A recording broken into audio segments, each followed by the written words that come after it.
Hello दोस्तों, तो स्वागत है आपका नर्सिंग गुरुकुल के इस अमेजिंग प्लेटफॉर्म पे। आज का जो हमारा टॉपिक होने वाला है, लेक्चर जी तो कह लीजिए, ये सीरीज एक चल रही है आपकी एमसीक्यू सीरीज। किस चीज के लिए? आरंभ बैच का जो है, यानी आपके जो बीएससी नर्सिंग, यानी बीएससी नर्सिंग में जो नर्सिंग एप्टीट्यूड आपका सिलेबस आता है, यानी आपका जो यूपी सीनेट हो गया, या फिर other nursing entrance exam AIIMS का हो गया, या आरयूएचएस का हो गया, राजस्थान का हो गया, किसी भी नर्सिंग एंट्रेंस एग्जाम, यानी अगर आप नर्सिंग करना चाहते हैं, आप 12th में हैं या नीट की तैयारी कर रहे हैं, आपका नीट नहीं निकला और आप सोच रहे हैं कि आप नर्सिंग कर लें, ठीक, 12th के बाद हो या नीट के बाद हो, ठीक, तो आपका एक सीरीज चल रहा है एमसीक्यू का, जिसमें आपको जो है नर्सिंग एप्टीट्यूड की जो है एमसीक्यू सीरीज चलाई जा रही है, ठीक, करवाई जा रही है। साथ ही साथ आपके अदर सब्जेक्ट जैसे हो गए आपका फिजिक्स हो गया, केमिस्ट्री हो गया, बायोलॉजी हो गया, इसके भी एमसीक्यू सीरीज इस बैच में चल रहे हैं। आरंभ का जो एमसीक्यू सीरीज बैच है, इसका लेक्चर नंबर ये 3rd होने वाला है, ठीक, ये तीसरा लेक्चर होगा। और इसमें हम जो है एमसीक्यू, जो कि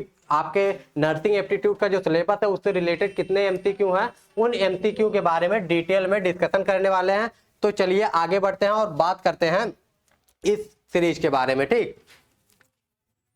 तो सबसे पहला क्वेश्चन जो है, उससे पहले एक चीज और देख लेते हैं कि जो आरंभ बैच है हमारा, ये आरंभ बैच चल रहा है बहुत दिनों से हमारे ऐप पे, ठीक, जिसमें हमको थ्योरी, जो हम थ्योरी क्लासेज है वो ले रहे हैं, ठीक, थ्योरी क्लासेज ये आरंभ बैच आपका चला। लेकिन उस पर आपके लिए एक ऑफर है, जो कि आपका ऑफर चलेगा 25 दिसंबर से लेके 1 जनवरी तक। 25 दिसंबर से 1 जनवरी तक आपका एक्स्ट्रा 30% डिस्काउंट है, यानी करीब करीब ये आपका 80% डिस्काउंट हो जाएगा, ठीक, 80% तक डिस्काउंट आपका हो जाएगा इस बैच पर। पहले से ही कुछ डिस्काउंट चल रहे हैं जो कि आपका खत्म हो जाएगा। आपका जब खत्म होगा तो आपका 1200 से ज्यादा पे पड़ेगा बैच, ठीक, यानी 1299 के करीब में आपका ये बैच पड़ेगा। अभी डिस्काउंट के बाद में 80% डिस्काउंट के बाद में आपका ये बैच 300 के आसपास में आ जाएगा। और इस पूरे बैच में आपका यूपी सीनेट हो या फिर एम्स बीएससी नर्सिंग, जिस भी एंट्रेंस एग्जाम में आपका जो है nursing aptitude, English, physics, chemistry, ठीक, यानी नर्सिंग के लिए अगर आप एंट्रेंस एग्जाम की तैयारी कर रहे हैं तो आपको पूरा पैकेज मिलने वाला है, ठीक। और ये जो आपका कूपन कोड है, इसके लिए नर्सिंग 30 होने वाला है, ठीक, नर्सिंग 30 कूपन कोड आपको यूज करेंगे तो आप एक्स्ट्रा 30% डिस्काउंट पाएंगे। पहले से आपका 40 से 45% डिस्काउंट चल रहा है, ठीक। तो चलिए आगे बढ़ते हैं और आज के क्वेश्चन को देखते हैं, ठीक। तो आज का हमारा जो पहला क्वेश्चन है वो होने वाला है, who is consider the father of surgery in Ayurveda, ठीक, यानी आयुर्वेदा में फादर इन सर्जरी किसको माना जाता है, ठीक, आयुर्वेदा में फादर ऑफ सर्जरी, आयुर्वेद जो है उसमें फादर ऑफ सर्जरी किसको माना जाता है, सर्जरी के जनक किसको कहा जाता है, ठीक। तो who is consider the father of surgery in Ayurveda, पहला है चरक, दूसरा है बाघभट्ट, तीसरा है सुश्रुत और चौथे है पतंजलि, ठीक, यानी महर्षि चरक, महर्षि बाघभट्ट, महर्षि सुश्रुत और महर्षि पतंजलि, ठीक। तो ये आपका जो है बाइलिंगुअल, यानी हिंदी और इंग्लिश मीडियम, चाहे आप हिंदी मीडियम के स्टूडेंट हो, ठीक, और चाहे आप इंग्लिश मीडियम के स्टूडेंट हो, दोनों के लिए एक बैच आपका है, चाहे एमसीक्यू सीरीज का बैच हो, चाहे वो आपका जो है ऐप पे जो आपका बैच चल रहा है वो हो, ठीक, दोनों ही हिंदी और इंग्लिश दोनों मीडियम में होने वाला, बाइलिंगुअल होने वाला है, ठीक। तो चलिए ये जो है आपका नर्सिंग के हिस्ट्री से क्वेश्चन है, who is consider the father of surgery in Ayurveda. जो लोग बैच में हैं उनको पता होगा, इसके बारे में डिटेल में चर्चा की गई है बैच में, ठीक। तो इसका जवाब आप कमेंट करके 10 सेकंड में बताइए कि कौन आयुर्वेद में सर्जरी के जनक है, ठीक, चरक, बाघभट्ट, सुश्रुत या पतंजलि, ठीक, चारों महर्षि में से कौन से हैं, ठीक। तो कमेंट करके जल्दी से बताइए इसका राइट आंसर क्या होने वाला है, ठीक, जल्दी से कमेंट कीजिए। तो इसका जो पहला ऑप्शन है चरक, ठीक, ये चरक जो है महर्षि चरक, ये जो है सर्जरी के जनक नहीं है, ये आपके इंटरनल मेडिसिन के जनक है, ठीक, यानी इंटरनल मेडिसिन, एक सर्जरी होता है डिपार्टमेंट, एक मेडिसिन होता है डिपार्टमेंट, ठीक, दो डिपार्टमेंट आपके हॉस्पिटल में मेन रूप से वर्क करते हैं। सर्जरी वाला जो डिपार्टमेंट होता है आपके हॉस्पिटल में, वो आपकी जो ऑपरेशन होते हैं उसको डील करता है, ठीक, वो ऑपरेशन को डील करता है। और जो मेडिसिन वाला होता है वो जनरल आपको केवल दवाई देके ठीक करता है, ठीक। तो इसके जो जनक थे वो महर्षि सुश्रुत थे, ठीक, यानी सी ऑप्शन आपका सही है इसमें, ठीक। इसके बाद अगले क्वेश्चन की तरफ बढ़ते हैं। अगला क्वेश्चन क्या है? अगला क्वेश्चन है आपका दूसरा question, what is the name of the ancient text book attribute to Sushruta, ठीक, यानी सुश्रुत के द्वारा कौन सा प्राचीन ग्रंथ का नाम है, ठीक, यानी सुश्रुत द्वारा कौन सा प्राचीन ग्रंथ लिखा गया है, ठीक, जो सुश्रुत थे वो कौन से प्राचीन ग्रंथ को लिखे थे, ठीक। तो इसमें से चरक संहिता, अष्टांग हृदय, सुश्रुत संहिता और आयुर्वेद, ठीक, अर्थवेद, ठीक। अर्थवेट, ठीक। यानी what is the name of the ancient text book of attribution to Sushruta, यानी सुश्रुत के का जो है किस ग्रंथ को लिखने में जो है कंट्रीब्यूशन है, या कौन सा ग्रंथ इन्होंने लिखा था, ठीक। तो इसको कमेंट करके बताइए, इसका आंसर जल्दी से, 10 सेकंड आपके पास टाइम है, ठीक। इस ग्रंथ को किसने लिखा था, ठीक। पहला है चरक संहिता, दूसरा है सुश्रुत संहिता, तीसरा है अष्टांग हृदय और चौथा है आपका अथर्ववेद, ठीक। 4 ऑप्शन आपके पास दिए गए ABCD, आप जल्दी से कमेंट करके बताइए आपका ऑप्शन कौन सा सही है, ABC या D, ठीक। तो जो सुश्रुत थे इन्हीं के नाम पे इन्होंने एक ग्रंथ लिखा था जिसका नाम था सुश्रुत संहिता, जिसमें इन्होंने अपने जो काम है उसके बारे में बताया था, ठीक। या सुश्रुत किस लिए फेमस थे आपका, किस लिए, सर्जरी के लिए, ठीक। तो इसमें इन्होंने सर्जरी के बारे में बताया था, ठीक, सुश्रुत संहिता में, ठीक। Sushruta Samhita primarily deals with the which branch of the medicine, ठीक। यानी सुश्रुत संहिता मुख्य रूप से चिकित्सा के किस शाखा के को से संबंधित या किस शाखा को डील करता है, ठीक। आंतरिक चिकित्सा यानी इंटरनल मेडिसिन, सर्जरी, पीडियाट्रिक या साइकेट्रिक यानी सर्जरी या बाल रोग, या आपका जो है साइकेट्रिक यानी मनो चिकित्सा यानी आपके दिमाग से रिलेटेड जो भी चिकित्सा है उसमें। तो इसमें से कौन सा आपका किस चीज को सुश्रुत संहिता प्राइमरी रूप से डील करता है, प्रमुख रूप से डील करता है, ठीक। इसमें से आपका कौन सा ऑप्शन सही है, जल्दी से कमेंट करके आप बताइए, जल्दी से आप कमेंट करके बताइए इसमें से कौन सा आपका ऑप्शन सही होने वाला है, ठीक। ठीक, तो सुश्रुत संहिता जो महर्षि सुश्रुत थे उन्होंने ही लिखा था, ठीक। महर्षि सुश्रुत जो थे उन्होंने ही लिखा था इसको सुश्रुत संहिता को, ठीक। महर्षि ठीक, महर्षि सुश्रुत जो थे उन्होंने ही लिखा था। महर्षि सुश्रुत किसके जनक थे, जनक किसे कहा जाता है, उसको सर्जरी के जनक कहा जाता है इनको, ठीक। तो इन्होंने किस चीज के बारे में इस जो ग्रंथ है सुश्रुत संहिता जब इन्होंने ही लिखी थी और इसको इनको सर्जरी का जनक कहा जाता है, तो जाहिर सी बात है इसमें जो मेन रूप से मुख्य रूप से इसमें किस चीज का डील हुआ होगा, सर्जरी का, ठीक। तो ऑप्शन बी इसमें सही है, ठीक। सर्जरी का डील इस बुक में हुआ था जो कि सुश्रुत संहिता था, महर्षि सुश्रुत द्वारा इसको लिखा गया था, ठीक। इसके बाद अगला क्वेश्चन हमारा क्या आता है, अगला क्वेश्चन हमारा आता है चौथा question, which of the following surgical technique is describe by the Sushruta, ठीक। यानी सुश्रुत के द्वारा कौन सा सर्जिकल टेक्निक डिस्क्राइब किया गया था, ठीक। यानी कौन से सर्जिकल टेक्निक को सुश्रुत ने डिस्क्राइब किया था, ठीक। ये जो हमारा क्वेश्चन नंबर है, ये हमारा क्वेश्चन नंबर जो है वो 34वां क्वेश्चन नंबर है, ठीक। 34 क्वेश्चन नंबर है, लेकिन थोड़ा गलत हो गया, ठीक। तो 34वां क्वेश्चन इस सीरीज में हम लोग डील कर रहे हैं, ठीक। तो यानी 30 से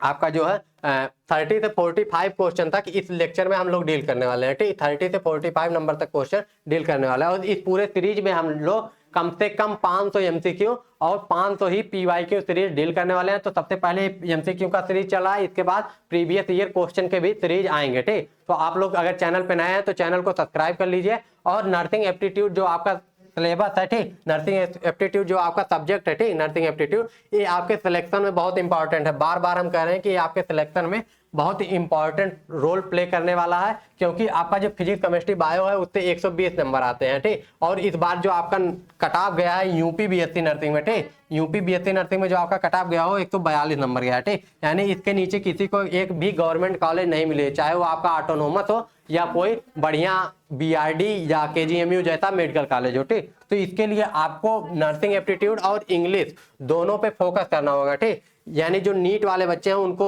लगता है कि उनका फिजिक्स केमिस्ट्री बायो बढ़िया है, 120 में 120 नंबर आ जाएगा क्योंकि पेपर का लेवल उतना टफ नहीं होता है, ठीक। लेकिन वो आके अटकते कहाँ है, नीट वाले भी आके नर्सिंग एप्टीट्यूड और इंग्लिश पे अटक जाते हैं, ठीक। और उनका सिलेक्शन रुक जाता है या सिलेक्शन होता भी है तो अच्छे मेडिकल कॉलेज नहीं ले पाते अपनी क्षमता के हिसाब से, ठीक, ठीक।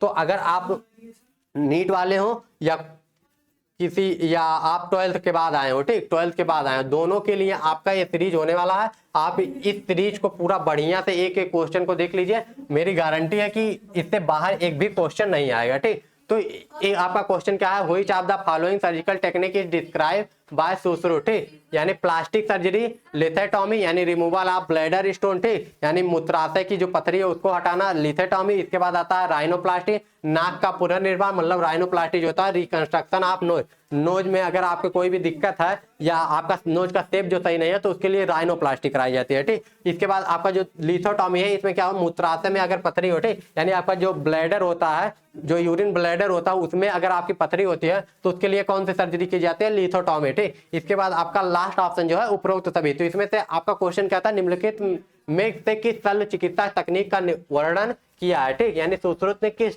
चिकित्सा पद्धति का वर्णन किया था, ठीक, यानी जो शल्य चिकित्सा पद्धति उसका वर्णन किया था, ठीक। ए बी सी या डी कमेंट करके जल्दी से बताइए इसमें से कौन सा ऑप्शन आपका सही होने वाला, ठीक, ए बी या सी या डी, ठीक, यानी प्लास्टिक सर्जरी, लिथेटॉमी, राइनोप्लास्टी या उपरोक्त सभी, ठीक। तो इसमें जो सारे तीनों के तीनों ऑप्शन है फर्स्ट सेकंड एंड थर्ड, ठीक, प्लास्टिक सर्जरी हो ये भी आपका सर्जरी में आता है, लिथोटॉमी हो ये भी आपका सर्जरी में आता है, राइनोप्लास्टी ये भी आपका सर्जरी में आता है, ठीक। तो इसमें आपका जो क्वेश्चन ऑप्शन जो सही है उपरोक्त सभी डी ऑप्शन आपका सही है, ठीक। इसके बाद अगले क्वेश्चन की तरफ बढ़ते हैं। अगला क्वेश्चन हमारा क्या है,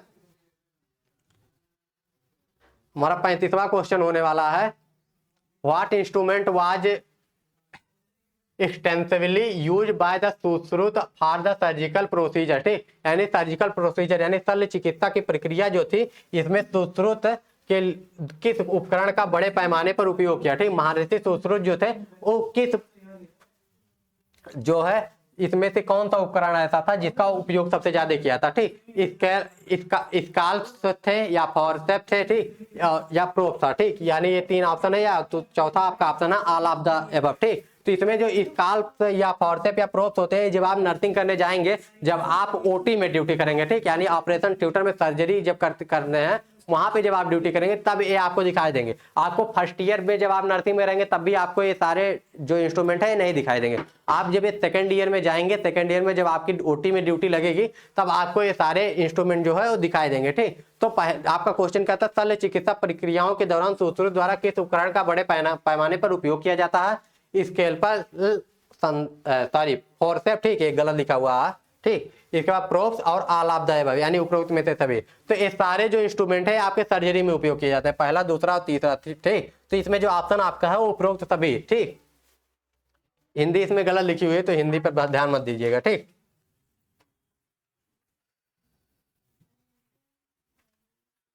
इसके बाद हमारा 36वां क्वेश्चन क्या आता है, सुश्रुत ने सर्जिकल प्रशिक्षण में किस पहलू के महत्व पर जोर दिया था, ठीक, यानी Sushruta emphasize the importance of the which aspect of the surgical training, ठीक, यानी सर्जिकल ट्रेनिंग जो थी सर्जिकल प्रशिक्षण था उसमें किस पहलू पर मेन रूप से ध्यान दिया था, ठीक, केवल सैद्धांतिक ज्ञान पे, मॉडल व शवों पर व्यवहारिक प्रशिक्षण, अंधा प्रयोग, केवल दैवीय प्रेरणा, ठीक, यानी इसमें से कौन सा ऑप्शन आपको सही लग रहा है, ठीक। ये थोड़ा टफ क्वेश्चन है, इसमें से दो क्वेश्चन ऐसे, दो ऑप्शन ऐसे हैं जो आपको लग सकते हैं सही, लेकिन आप एकदम सही क्या 100% सही कौन सा ऑप्शन होने वाला है इसको बताइए, ठीक।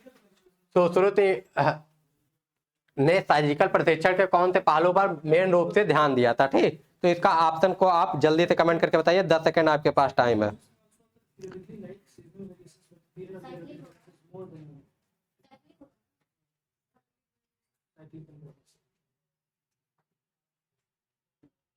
ठीक, तो आपका केवल सैद्धांतिक ज्ञान, मॉडल और शवों पर व्यवहारिक प्रशिक्षण, अंधा प्रयोग, केवल दैवीय प्रेरणा, ठीक। तो सबसे पहले देखते हैं हमारा जो डी ऑप्शन है, ठीक, केवल दैवीय प्रेरणा, तो ये तो बिल्कुल रूप से गलत है, ठीक। मेडिकल साइंस में इसकी कोई जगह नहीं, ठीक। अंधा प्रयोग ये भी मेडिकल साइंस में इसका कोई जगह नहीं, ठीक। केवल सैद्धांतिक ज्ञान ये भी सैद्धांतिक ज्ञान होता है लेकिन ओनली जो है केवल सैद्धांतिक ज्ञान नहीं होता, ठीक। इसमें जो मॉडल और शवों पर व्यवहारिक प्रयोग यानी जब तक हम जो है जो डमी है उस पे या जो डेड बॉडी है उस पे जब तक हम लोग नहीं प्रयोग करेंगे तब तक कोई भी जो है सर्जरी या कोई भी चीजें हम नहीं सीख सकते हैं, ठीक। आप बीएससी नर्सिंग में जाएंगे पहले ही सेमेस्टर में आपका जो सब्जेक्ट होगा एनाटॉमी एंड फिजियोलॉजी, ठीक। उसमें आपका जो है उसमें डेड बॉडी आपको दी जाएगी, डेड बॉडी में आपको दिखाया जाएगा कि कौन से ऑर्गन कहाँ पे होते हैं, किस तरह से व्यवस्थित होते हैं, ठीक। तो डेड बॉडी पर आपको प्रयोग करना पड़ेगा, ठीक। जब तक आप डेड बॉडी पर प्रयोग नहीं करेंगे आप जिंदा इंसानों पर प्रयोग जो है कोई भी प्रोसीजर नहीं कर सकते हैं, ठीक। तो आपका जो है मॉडल और शवों पर व्यवहारिक प्रशिक्षण करना जरूरी है, ठीक, मेडिकल साइंस में, ठीक। इसके बाद आगे बढ़ते हैं। अगला क्वेश्चन जो हमारा 37वां क्वेश्चन है वो क्या है, what is the Sushruta recommendation for the maintaining surgical hygiene, ठीक। यानी जो सर्जिकल स्वच्छता बनाए रखने के लिए सुश्रुत की सिफारिश क्या है, ठीक। यानी सुश्रुत जो है उनकी क्या सिफारिश थी कि सर्जिकल स्वच्छता का क्या मतलब होता है, तो सर्जिकल स्वच्छता का मतलब होता है कोई भी ऑपरेशन या कोई भी प्रोसीजर करने के दौरान जो है बाहर से, जैसे मान लीजिए आप पेशेंट है या कोई पेशेंट है, ठीक, तो पेशेंट है वो पहले से एक बीमारी से ग्रसित है, ठीक, उसको कोई भी प्रॉब्लम है, ठीक, पहले से कोई भी बीमारी से ग्रसित चल रहा है, लेकिन अगर आप कोई भी सर्जरी कर रहे हैं, कोई भी ऑपरेशन कर रहे हैं या कोई भी प्रोसीजर उसके ऊपर कर रहे हैं, अगर आप स्वच्छता का ध्यान नहीं देंगे, ठीक, यानी उसके हाइजीन का ध्यान नहीं देंगे, जो इंस्ट्रूमेंट है आपके या कोई भी दवाई इंजेक्शन लगा रहे हैं, ठीक, जो भी इंस्ट्रूमेंट वगैरह हैं, अगर इनके हाइजीन, इनकी साफ सफाई पर आप ध्यान नहीं देंगे तो क्या होगा, आपका जो एक बीमारी तो लेकर आया था उसको वो पता नहीं उससे ठीक हुआ कि नहीं हुआ, आपको एक बीमारी और आपने दे दिया, ठीक, यानी जो आपके इंस्ट्रूमेंट होते हैं उसमें बहुत सारे बैक्टीरिया या बहुत सारे माइक्रोब्स हो सकते हैं, ठीक, तो उनकी साफ सफाई के लिए एक अलग से जो है एक डिपार्टमेंट ही होता है हॉस्पिटल में, जो आपके जो स्टेरिलाइजेशन और स्वच्छता को ध्यान में रखता है, ठीक, चाहे इंस्ट्रूमेंट का स्टेरिलाइजेशन हो चाहे जगह का स्टेरिलाइजेशन हो, ठीक, इन सारी चीजों को वो ध्यान देता है, ठीक। तो आपका जो सर्जिकल स्वच्छता है ये आपके सर्जरी के दौरान इंस्ट्रूमेंट की स्वच्छता, जो सर्जिकल रूम है आपका ऑपरेशन थिएटर है उसकी स्वच्छता, जो बेड होता है यानी जो ऑपरेशन थिएटर पे जिस पर लिटाया जाता हो, चाहे वो पूरे सर्जिकल रूम जो होता है आपका जो ऑपरेशन थिएटर होता है उसकी पूरी स्टेरिलाइजेशन की जाती है, दीवार से लेके छत तक, बल्ब हो या कोई भी एक भी कोई भी पार्टिकल है उसकी की जाती है, ठीक, जो क्या किया जाता है स्टेरिलाइजेशन किया जाता है, ठीक। उसके बाद में आपको उसके अंदर हेड कैप, शू कैप, यानी आप पूरा एक अलग ही पोशाक पहनकर उसके अंदर जाते हैं, ठीक। तो ये सर्जिकल स्वच्छता बहुत जरूरी हो गई है, ठीक, क्योंकि इन्वायरमेंट में बहुत सारे माइक्रोब्स वगैरह घूम रहे हैं, तो उसके लिए सर्जिकल स्वच्छता को बनाया जाना बहुत जरूरी है, ठीक। और उतने समय पहले जो सुश्रुत थे वो समझ गए थे कि सर्जिकल स्वच्छता जरूरी है, ठीक। इसमें क्या होता है, सर्जिकल स्वच्छता बनाए रखने के लिए सुश्रुत की सिफारिश क्या है, ठीक, एंटीसेप्टिक जड़ी बूटी का उपयोग करें, ठीक, आग से उपकरणों का बाध्याकरण, ठीक, हाथ धोना और घावों को अच्छी तरह से साफ करना या उपरोक्त सभी, यानी यूज ऑफ एंटीसेप्टिक हर्ब्स, ठीक, sterilisation of the instrument with the fire और washing hand and clean wound, ठीक, और ऑल ऑफ द अबव, यानी इनमें से कौन सा ऑप्शन आपका सही होने वाला है ये कमेंट करके बताइए। क्वेश्चन आपका क्या है, सर्जिकल स्वच्छता बनाए रखने के लिए सुश्रुत की सिफारिश क्या है, ठीक, यानी सर्जिकल स्वच्छता यानी ऑपरेशन के दौरान स्वच्छता बनाए रखने के लिए जो सुश्रुत है उसकी क्या सिफारिश है, यानी महर्षि सुश्रुत क्या चाहते थे इसके लिए, ठीक। जल्दी से कमेंट करके बताइए कि इसका सही आंसर क्या होने वाला है, ठीक।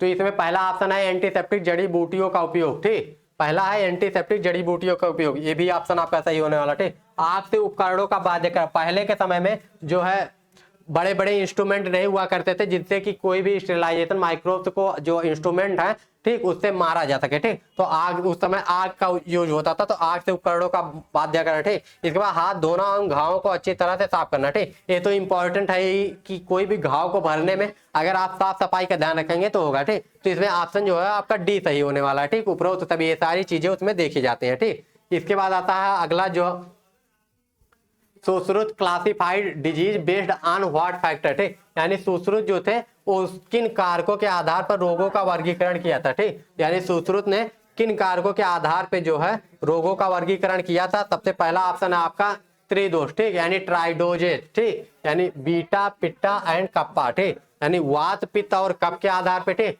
Body fluid diet Elon and external injury only, ठीक, यानी सुश्रुत ने किन कारकों के आधार पर रोगों का वर्गीकरण किया था, पहला त्रिदोष, दूसरा है शरीर के तरल पदार्थ, तीसरा है अकेले आहार, चौथा है अकेला बाहरी चोट, ठीक, यानी अकेले बाहरी चोट की वजह से, ठीक। तो इसमें से कौन सा ऑप्शन आपका सही होने वाला, जल्दी से कमेंट करके बताइए,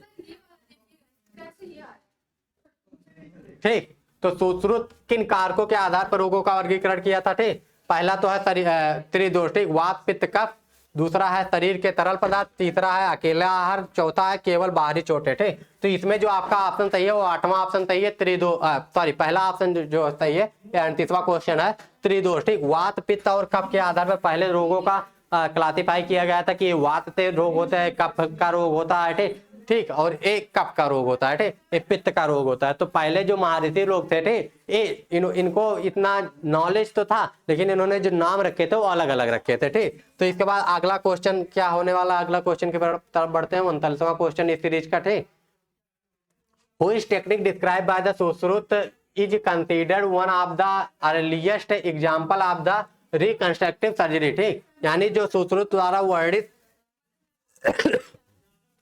किस तकनीक को पुनर्निर्माण सर्जरी के शुरुआती उदाहरणों के रूप में माना जाता है, ठीक, यानी स्किन ग्राफ्टिंग घावों को टाका करना, रक्तपात या अस्थि पुनर्रेखण, ठीक। यानी स्किन ग्राफ्टिंग सूचरिंग वुंड, ठीक, यानी जो टाका लगाना कहते हैं उसी को, ब्लड लेटिंग, ठीक, और बोन रिलाइजेमेंट, ठीक, यानी अस्त पुनर्रेखण, ठीक। यानी आपका इसमें से कौन सी टेक्निक ऐसी है जो सोशो द्वारा डिस्क्राइब किए थे या कंसीडर किए थे? One of the earliest example of the reconstructive surgery. Reconstructive surgery का मतलब क्या होता है? तो रिकंस्ट्रक्टिव सर्जरी एक ऐसी सर्जरी होती है जिसमें किसी चीज का रिकंस्ट्रक्शन का क्या मतलब होता है? पुनर्निर्माण, फिर से बनाना। जैसे आपकी नाक टेढ़ी है, ठीक, या नाक में कोई दिक्कत है, नाक ज्यादा बड़ी हुई है, तो उसको सही करना, उसको शेप में लाना, तो इसी को कहते हैं रिकंस्ट्रक्टिव सर्जरी। सबसे ज्यादा रिकंस्ट्रक्टिव सर्जरी जो है वो अभी देखा होगा, जानवी कपूर जो एक्ट्रेस हैं उन्होंने भी रिकंस्ट्रक्टिव सर्जरी करवाई थी। उनके नाक में, उनका नाक पहले आप देखेंगे 3-4 साल पहले कहीं में तो आगे बढ़ा हुआ था, ठीक, और उनके गाल भी थोड़े चपटे टाइप के थे। आप देखेंगे उनका नाक छोटा हो गया है और गाल भी भरा भरा हो गया, ठीक। तो ये जो सर्जरी होती है रिकंस्ट्रक्टिव सर्जरी होती है, ठीक। तो रिकंस्ट्रक्टिव सर्जरी जो होती है वो मेनली जो मॉडल्स होते हैं या बहुत ज्यादा महंगे होते हैं तो बड़े लोग ही करवाते हैं, छोटे लोग नहीं करवाते। लेकिन इसमें जो रिकंस्ट्रक्टिव सर्जरी है वो आपकी जो है प्लास्टिक सर्जरी नाम सुना होगा ना, उसी का एक ब्रांच होता है, ठीक। प्लास्टिक सर्जरी का एक ब्रांच होता है, ठीक। तो इसमें क्या मेन रूप से सबसे पहले बार दिया गया, ठीक, skin grafting, suturing wound, blood letting और बोन रिलाइगमेंट, ठीक। तो इसमें कौन सा ऑप्शन आपका सही होने वाला? कमेंट करके जल्दी से बताइए, जल्दी से कमेंट कीजिए इसका आंसर। देखिए ये सारे ऑप्शन से इसमें लगभग सही है। घाव को टाका लगाना रिकंस्ट्रक्टिव सर्जरी में सब आता है, लेकिन सबसे पहला जो अर्लीस्ट यूज किया गया था वो था स्किन ग्राफ्टिंग, ठीक। यानी स्किन ग्राफ्टिंग का मतलब क्या होता है? एक जगह से आपका स्किन उठा के दूसरी जगह पे स्किन को ट्रांसप्लांट करके देना, ठीक। जैसे आप लोगों ने अपने आसपास कई लोगों को देखा होगा जल गए होंगे, ठीक। जलने के बाद उनका मतलब घाव तो सही हो गया होगा लेकिन वहां पे दाग रहेगा होगा, ठीक। तो उसके लिए क्या किया जाता है? स्किन ग्राफ्टिंग की जाती है। स्किन ग्राफ्टिंग में एक जगह से आपका स्किन काटा जाता है, जैसे ज्यादातर जांग पे से काटा जाता है और उसको आपको उठा के थाई से उठा के आपका जहां पे जरूरत होती है वहां पे स्किन को ग्राफ्ट कर दिया जाता है, ठीक। और धीरे धीरे वहां का जो दाग है वो खत्म हो जाता है और जो आपका सेल्स है वहां पे जो ग्राफ्ट किए रहते हैं स्किन वो सही हो जाती है, ठीक। तो ये स्किन ग्राफ्टिंग का प्रोसीजर होता है। जब आप बीएससी नर्सिंग में आएंगे, बीएससी नर्सिंग कोर्स करने के बाद सेकंड ईयर में आपका जो बर्न का चैप्टर आएगा तो बर्न में आपकी ड्यूटी लगेगी, तो वहां पे आप प्लास्टिक सर्जरी, स्किन ग्राफ्टिंग ये सारी चीजें देखेंगे, ठीक। इसके बाद आता है in which period in Sushruta believed to have lived, ठीक। यानी सुश्रुत किस काल में रहते थे, यानी सुश्रुत का जन्म इसमें से किस काल में हुआ था? पहली शताब्दी ईसा पूर्व, छठी शताब्दी ईसा पूर्व, 12वीं शताब्दी ईसा पूर्व या तीसरी शताब्दी, ठीक। यानी first century BC, 6th century BC या 12th सेंचुरी सी या 3rd सेंचुरी सी, ठीक। इसको कमेंट करके जल्दी से बताइए, इसमें ज्यादा टाइम नहीं लगना चाहिए, ठीक।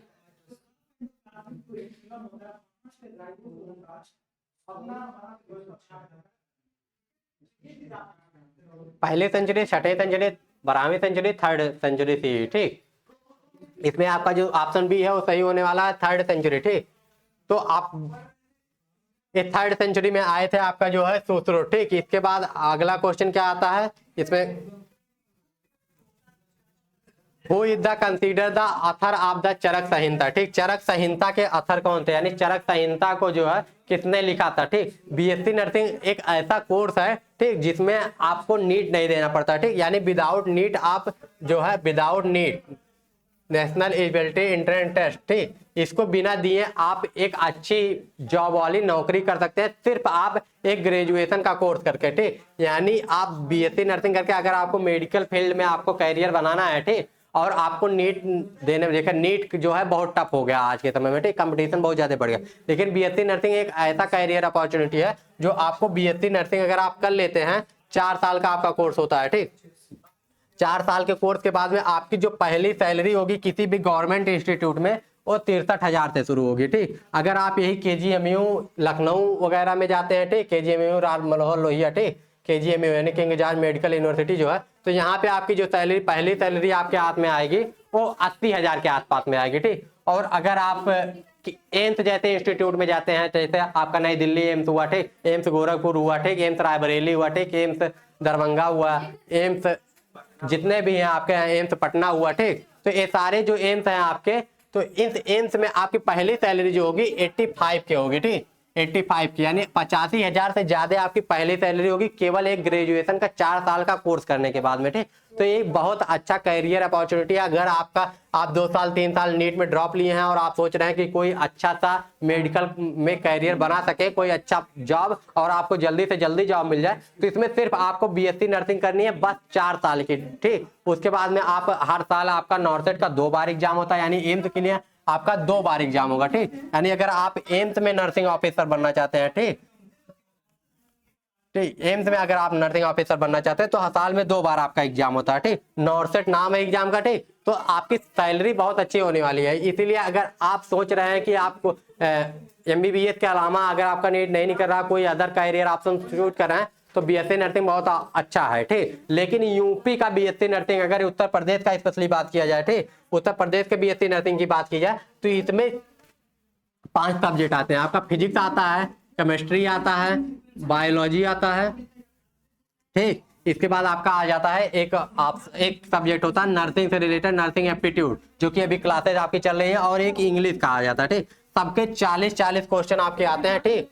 सबके 40-40 क्वेश्चन आपके आते हैं और 40-40 नंबर का होता है, माइनस मार्किंग कुछ नहीं होती है, ठीक। यानी अगर आप 40 फिजिक्स केमिस्ट्री बायो आप नीट की तैयारी कर रहे हैं तो आपका मजबूत होगा, ठीक, स्ट्रांग होगा। लेकिन इसको लेके आप सिर्फ 120 नंबर का क्वेश्चन कर पाएंगे, ठीक। जब तक आप इंग्लिश और नर्सिंग एप्टीट्यूड नहीं करेंगे आपका सिलेक्शन नहीं होगा, क्योंकि 2024 की जो कट ऑफ है वो आपकी 2024 की कट ऑफ जो है वो 142 नंबर गई है, ठीक, गवर्नमेंट कॉलेज की, ठीक। तो आपको इसके लिए आपको नर्सिंग एप्टीट्यूड और इंग्लिश करना होगा। बहुत सारे बच्चे ऐसे मिलते हैं हमसे जो कहते हैं कि मतलब फिजिक्स केमिस्ट्री बायो में एक भी क्वेश्चन गलत नहीं था, लेकिन नर्सिंग एप्टीट्यूड आ ही नहीं रहा, तो 20 क्वेश्चन में से वो 2-4 क्वेश्चन ही कर पाते हैं, ठीक, वो भी तुक्का लगा के आते हैं, और इंग्लिश भी नहीं आते, ठीक। तो ये दोनों सब्जेक्ट आपका जो है आरएम बैच में करवाया जा रहा है, सारे सब्जेक्ट, ठीक है, 5 सब्जेक्ट जो है आरएम बैच में इनकी थ्योरी क्लासेस चल रही है। आपका एमसीक्यू की क्लासेस जो है यूट्यूब पे चली रही है आपके नर्सिंग गुरुकुल चैनल पे, ठीक। तो चैनल पे अगर आप नए हैं तो चैनल को सब्सक्राइब कर लीजिए और बैच को ज्वाइन कर लीजिए, लिंक डिस्क्रिप्शन में दिया हुआ है, ठीक। चलिए, इसका जो चरक संहिता के रचयिता किसे माना जाता है, ठीक, तो इसका जो ऑप्शन है देखिए साफ साफ है, चरक संहिता है, तो महर्षि चरक ने ही लिखा होगा, ठीक। तो चरक ने इसको लिखा था, ऑप्शन भी इसका सही है, ठीक। इसके बाद आगे बढ़ते हैं, ठीक। 42वां क्वेश्चन आपका आ जाता है इस सीरीज का, जो है आपका ये 42वां क्वेश्चन है, ठीक, 42 क्वेश्चन, ठीक। आपका ये जो सीरीज है 500 क्वेश्चन से ज्यादा का होगा, ठीक, 500 क्वेश्चन का लक्ष्य है, लेकिन अगर टाइम रहेगा तो इसको 1000 क्वेश्चन भी किया जाएगा, ठीक। क्योंकि जो ये नर्सिंग एप्टीट्यूड है ये आपको सिलेक्शन तक ले जाएगा। नर्सिंग एप्टीट्यूड और इंग्लिश ही आपका डिसाइड करेगा कि आप एक बड़े हायर लेवल वाले जो है गवर्नमेंट कॉलेज में जाएंगे कि आप एक छोटे ऑटोनोमस कॉलेज में जाएंगे, ठीक। हायर लेवल का मतलब जैसे केजीएमयू हुआ, राम मनोहर लोहिया हुआ, सैफई इटावा, ऐसे कॉलेजेस में जाएंगे, या यहाँ पे जो है बस्ती देवरिया इन सब जैसे छोटे ऑटोनोमस कॉलेज में जाएंगे, ठीक। यानी फिजिक्स केमिस्ट्री बायो आपका सिर्फ 120 नंबर ही दे सकता है, ठीक, उससे सिलेक्शन नहीं होगा। आपका जो सिलेक्शन डिसाइड करेगा और नर्सिंग एप्टीट्यूड और इंग्लिश ही डिसाइड करेगा कि आप एक अच्छे कॉलेज मेडिकल कॉलेज में जाएंगे कि आप एक छोटे ऑटोनोमस मेडिकल कॉलेज में जाएंगे, ठीक। तो आपका 42वां क्वेश्चन कौन सा है, Charaka Samhita is primarily focus on which branch of the Ayurveda, ठीक। यानी चरक संहिता जो है वो आयुर्वेदा के किस ब्रांच पे आपका जो है फोकस करता है, ठीक। शल्य तंत्र पे यानी सर्जरी पे, ठीक। इंटरनल मेडिसिन काया चिकित्सा, ठीक। इसके बाद आता है पीडियाट्रिक्स। पीडियाट्रिक्स क्या होता है, कौमार वृत्ति, ठीक। पीडियाट्रिक मतलब बच्चों का, ठीक, यानी इसमें बाल रोग आ जाते हैं, ठीक। इन सब डिपार्टमेंट जो सर्जरी डिपार्टमेंट है, मेडिसिन डिपार्टमेंट है, पीडियाट्रिक डिपार्टमेंट है, इसको अच्छे से 1-2 लेक्चर लेके आपका जो थ्योरी क्लासेज है उसमें डील किया गया है, तो आप जल्दी से जल्दी बैच ज्वाइन कीजिए, क्योंकि आपका जो है 2 तारीख तक ही ये ऑफर वैलिड है, ठीक, 30% डिस्काउंट का, ठीक। चरक संहिता मुख्य रूप से आयुर्वेद की किस शाखा पर केंद्रित है, ठीक, सर्जरी, आंतरिक चिकित्सा, बाल रोग, या फिर आपका टॉक्सिकोलॉजी। यानी टॉक्सिकोलॉजी का मतलब क्या होता है, आपका जो किसी से रिलेटेड है टॉक्सिकोलॉजी, ये आपका विष विज्ञान, मतलब विष विज्ञान का मतलब होता है कि कोई भी जो टॉक्सिक कर दे, जहरीला जो होते हैं उन सब चीजों से, ठीक।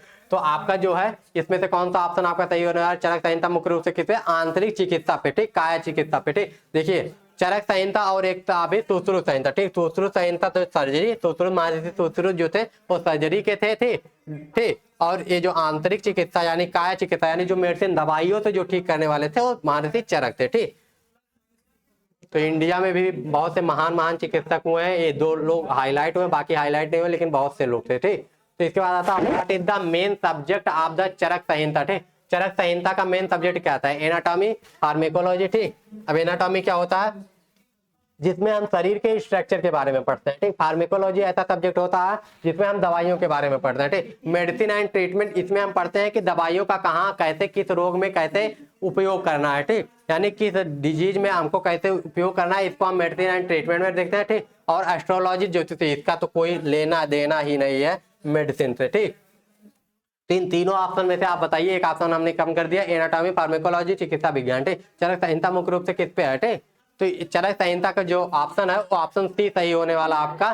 कौन सा? चिकित्सा और उपचार के तरीके। ठीक, यानी इसमें चिकित्सा और उपचार के तरीके को डील किया गया है। ठीक, अब इसके बाद अगला क्वेश्चन आता है हमारा 44वां क्वेश्चन, यानी 44 नंबर का क्वेश्चन जो हमारा है।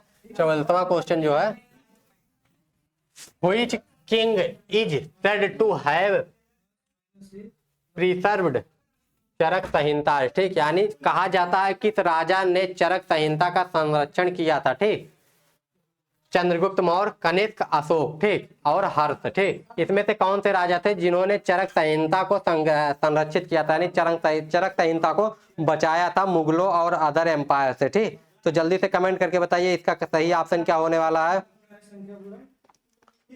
चरक संहिता को किस राजा ने बचाया था? ठीक,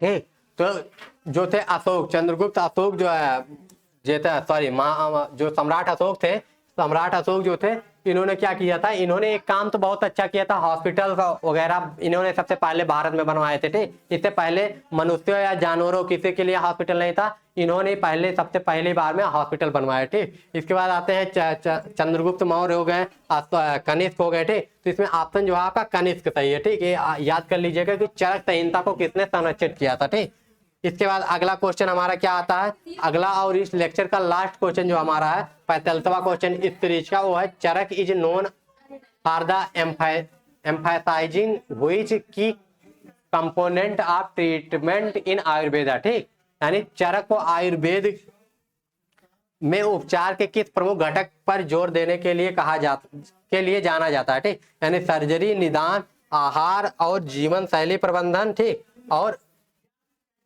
अनुदान। ठीक, तो इसमें से कौन सा है? Surgery, diagnosis. चरक को किस चीज के लिए जाना था? आहार और जीवन शैली प्रबंधन, सर्जरी, निदान। ठीक, ऑप्शन जल्दी से कमेंट करके बताइए। ये आपका 45वां क्वेश्चन होने वाला है इस सीरीज का। ठीक, यानी 45 नंबर का क्वेश्चन आपका है। ठीक, 45वां क्वेश्चन आपका इस सीरीज का होने वाला है। ठीक, अगर आप नर्सिंग करने के बारे में सोच रहे हैं तो आप बहुत सही प्लेटफॉर्म पे आए हैं। ठीक, यहाँ पे आपको अभी और भी सारे बैचेस आएंगे जिसमें PYQ सीरीज आपको करवाई जाएगी और भी सारी थ्योरी क्लासेस करवाई जाएंगी। अगर आप 12th में हैं ठीक और नर्सिंग करने की सोच रहे हैं तो अभी से धीरे धीरे तैयारी शुरू कर दीजिए। ठीक, आपका फरवरी में बोर्ड होगा, उसके बाद में आपको तैयारी में लग जाना है। आपका जो एग्जाम है वो आपका जो है जून के फर्स्ट वीक में आपका एग्जाम होने वाला है। ठीक, जून के फर्स्ट वीक में आपका एग्जाम होगा, उससे पहले आपको पूरी तैयारी जो नर्सिंग गुरुकुल है उसके माध्यम से करवाई जाएगी। तो जल्दी से कमेंट करके बताइए इस लास्ट क्वेश्चन का जवाब क्या होने वाला है। ठीक, कौन सा ऑप्शन इसमें सही होने वाला है? पहला सर्जरी, दूसरा निदान, तीसरा आहार एवं जीवन शैली प्रबंधन। ठीक, तो इसमें जो ऑप्शन आपका है डाइट एवं लाइफस्टाइल मैनेजमेंट, मेन रूप से इस पे फोकस किया जाता है। चरक इस पे मेन रूप से फोकस करते हैं। ठीक, तो जो था ये आज का हमारा लास्ट क्वेश्चन था। ठीक, इसके बाद में मिलेंगे हम नेक्स्ट वीडियो में। ठीक, नेक्स्ट वीडियो में और भी क्वेश्चन है जिसके बारे में डिस्कस किया जाएगा, और भी MCQs हैं जो कि डिस्कस किए जाएंगे इस वीडियो सीरीज में। ठीक, अगर आपको कोई भी डाउट हो तो कमेंट करके पूछ लीजिएगा। अगर आपके डाउट ज़्यादा होंगे या एक ही डाउट कई बार होंगे, कई बच्चों के होंगे, तो आपके लिए Q&A वीडियो भी लाया जाएगा। ठीक, तो मिलते हैं नेक्स्ट वीडियो में। Bye bye, take care and जय हिंद।